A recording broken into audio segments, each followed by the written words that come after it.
श्री स्वामी समर्थ. तर मंडळी, स्वामी महाराज अक्कलकोटमध्ये येण्यापूर्वी मंगळवेढा येथे होते. स्वामी दुपारच्या रखरखीत उन्हातून एका शेतातून जात असताना श्री पंढरीनाथ आणि एकनाथ भटजी नावाचे दोन गृहस्थ त्यांना भेटतात.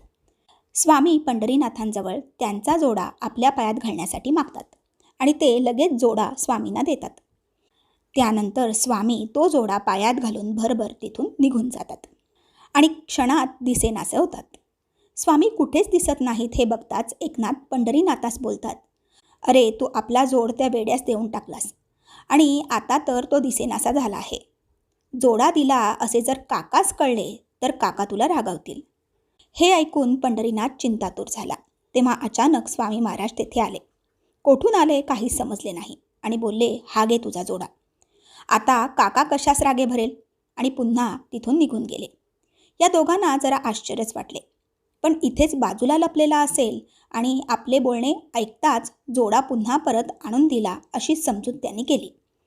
त्यानंतर अर्ध्या तासात सोलापूरहून काही मंडळी येत होती.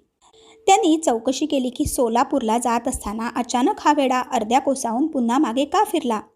ह्या मंडळींनी असे विचारताच पंढरीनाथ आणि एकनाथ यास आश्चर्य वाटते. आपला जोड घेतल्यानंतर ह्या वेड्याने इतक्या कमी वेळेत इतके अंतर कापले आणि महत्त्वाचे म्हणजे इतक्या दूर गेल्यानंतर यास आपले बोलणे कसे समजले. त्यास मनोमन वाटले की नक्कीच ही विभूती असावी. याचाच विचार ते दोघे करत होते. तर मंडळी, या कथेचा बोध हाच की माया खूप चलाख आहे. ती आपल्या मनाला भ्रमित करत असते. मायेच्या भ्रमाचा भोपळा फोडून सत्यभक्ती मार्गाला सर्वांनी लागावे म्हणूनच स्वामी चमत्कार करत असतात. हे कायम लक्षात ठेवा. धन्यवाद. श्री स्वामी समर्थ.